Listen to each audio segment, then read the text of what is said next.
au sein de cette galerie située dans la commune de Malcory et Bigon, que cette dame exerce depuis des décennies. Linda Caboret est pharmacienne. Elle a ouvert son officine très fréquentée où l'on rencontre et se côtoie plusieurs diversités de toutes les sensibilités. Déchiffrer les ordonnances et surtout vérifier qu'elles ne contiennent pas d'erreurs, cela est devenu presque un sacerdoce royal pour ces pharmaciens, alors même que le métier connaît aujourd'hui beaucoup de mutations. La pharmacie d'officine, ici on est 2400 inscrits, on est déjà 1000 en officine. Et il y en a très peu dans la recherche et tout pour faire avancer. Et comme l'industrie va se développer pour permettre à tout un chacun de pouvoir avoir accès aux médicaments, si les médicaments sont fabriqués ici en Côte d'Ivoire, ça permettra de faire baisser les coûts.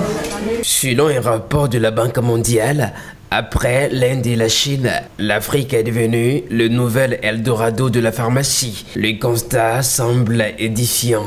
Les labos indiens et chinois ont dévancé les pharmacies africaines avec des génériques low cost. Les médicaments contrefaits continuent d'avoir pignon sur rue, où la pauvreté est utilisée comme fond de commerce. Les médicaments de la rue, nous luttons contre cela parce que de plus en plus, nous avons des produits disponibles pour les populations au même prix que les médicaments de la rue. Quand vous prenez par exemple une plaquette de paracétamol qui coûte 200 francs, la plaquette de paracétamol 10 comprimés à 200 francs, ça vous fait le comprimé à 20 francs. Les arguments ne manquent pas et les idées n'ont jamais fait défaut à ces pharmaciens d'officine qui ne veulent pas rester le maillon faible d'une profession qui suscite autant de vocations. C'est l'un des défis qui se présentent aujourd'hui aux organisateurs de Pharma Africa. La rencontre d'Abidjan, à la différence de toutes les rencontres qu'on fait à l'étranger, pourront parler de nos spécificités. Parce qu'en plus, nous avons eu une nouvelle loi de la pharmacie ici en Côte d'Ivoire. Et on veut mettre, et les laboratoires étrangers n'arrivent plus à suivre, si vous voulez. On a des autorisations de mise sur le marché différentes pour renforcer justement la lutte contre la fraude. Au-delà des ambitions qu'elles nourrissent, c'est confirmé que la pharmacie n'a jamais été autant plus proche de ceux qui la sollicitent qu'elle ne l'est aujourd'hui.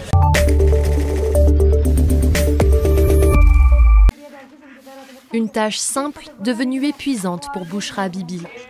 Il y a 12 ans, cette Pakistanaise a vendu un de ses reins pour 1000 $, seul moyen pour elle de financer un traitement pour son père. Il est mort depuis et Bouchra, elle, vit avec les séquelles de l'opération. J'ai tellement de problèmes maintenant. Vous m'avez vu faire la vaisselle. J'ai même du mal à balayer. Les gens me critiquent quand je n'ai pas accompli mes tâches ménagères. Ils parlent derrière mon dos, mais je ne leur révèle pas mon secret. J'ai mis 5 enfants au monde.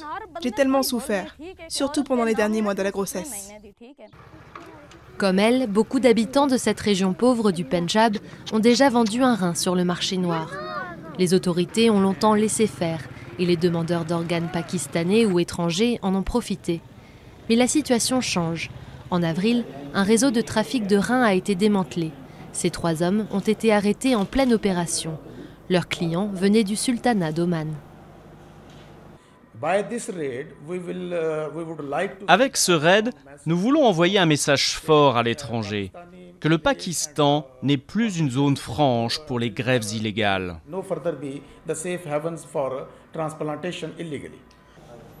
Le don d'organes est encore difficile à accepter ici pour des raisons culturelles et religieuses, et il n'existe aucune liste de donneurs.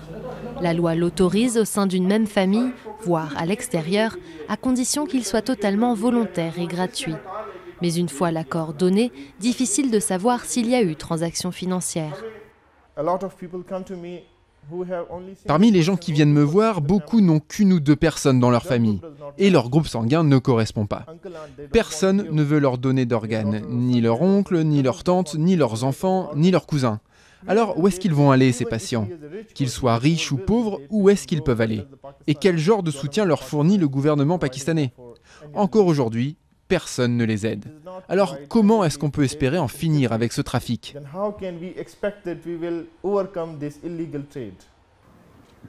L'insuffisance rénale touche 25 000 personnes par an au Pakistan. Seuls 10% d'entre elles subissent des dialyses et 2% obtiennent une greffe officiellement. Et tant que rien n'est fait pour organiser légalement le don d'organes, les Pakistanais les plus pauvres vont continuer à vendre les leurs.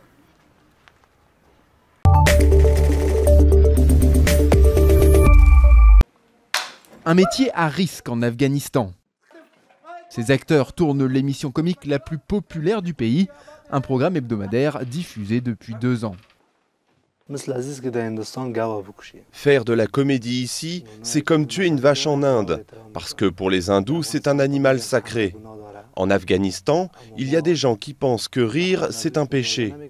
Mais il y en a d'autres qui nous encouragent et nous disent que faire rire les gens, c'est le meilleur des boulots. Dans ces sketchs, on parle corruption, insécurité, guerre. Sous couvert d'humour, ces sujets sérieux touchent le public qui n'hésite plus à s'adresser directement à l'équipe pour dénoncer des abus. Les médias, c'est tout ce qu'il reste de fiable aux yeux du peuple maintenant. Parfois, les gens préfèrent les médias aux institutions judiciaires. Des fois, ils attendent pendant des heures pour parler à un de nos collègues et lui raconter leurs problèmes. Mais un tabou tient toujours. Aucune femme n'a jamais participé à l'émission. C'est l'un des acteurs, Siar Matin, qui se travestit à chaque fois qu'un personnage féminin doit apparaître. Notre société n'est pas prête à accepter une femme dans une émission comme celle-là. Si on le faisait, la comédienne s'exposerait à énormément de critiques. Les gens n'autorisent déjà pas leurs filles à aller à l'école, alors comment ils pourraient accepter une femme dans une comédie ? Plusieurs membres de l'équipe ont déjà reçu des menaces. Ils les traitent comme le reste des problèmes qui déchirent l'Afghanistan, avec humour et dérision.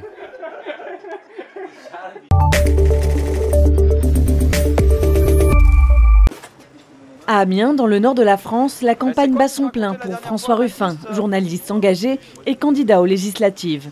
Novice en politique, il regrette de ne pas avoir la même exposition que les candidats de la majorité présidentielle. Je sens qu'il y a une mayonnaise qui est en train de prendre, quoi. Mais c'est beaucoup de travail pour ça, parce qu'on n'est pas porté par un président de la République qui lui a de la pub tous les jours, un peu en fonction du ministère qui donne, qui prend, que ceci, que cela. Donc c'est sûr que c'est à contre-courant, mais bon, je pense que je sens plein de gens qui ont envie de... Bonjour monsieur. Maintenant qu'on a un banquier à l'Élysée, il faut peut-être mettre le peuple à l'Assemblée, sinon on va morfler pendant 5 ans. Récompensé par un César pour son documentaire « Merci patron », François Ruffin, 41 ans, se présente dans la première circonscription de la Somme avec le soutien de la gauche radicale de Jean-Luc Mélenchon. C'est bon, vos papiers sont en règle, vous pouvez circuler. Vous me voyez partout, à ce point-là. Sa stratégie, occuper l'espace. Il a fait de la défense des ouvriers son cheval de bataille et multiplie les opérations sur le terrain. De quoi bousculer les partis traditionnels, comme le Parti socialiste de la députée sortante Pascale Boitard, qui brigue un 2e mandat. Moi, je ne prends pas les citoyens pour des imbéciles. Je pense que toute cette agitation, il n'y a pas que lui, c'est un petit peu la mode en ce moment en politique. C'est surtout de s'attacher au concret, à faire changer les choses concrètement dans le quotidien des gens.